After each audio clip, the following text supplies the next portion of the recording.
channel. Friends, today we will discuss about the today formula in Excel. So let's get started. In this formula, today is for getting the today's date. Let's start equal sign. Now today,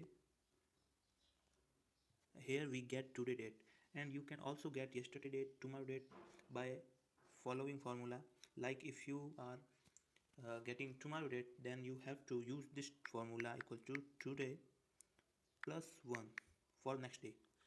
Now you get tomorrow date same yesterday date equal to today function minus 1.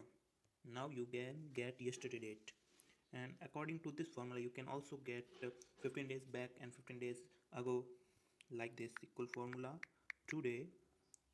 If you want to get 15 days uh, after today, then you can plus 15, and like this you can get 15 days ago from today equal sign today minus 15. This is today function formula. I think you love this video. Like and subscribe my channel. Thank you.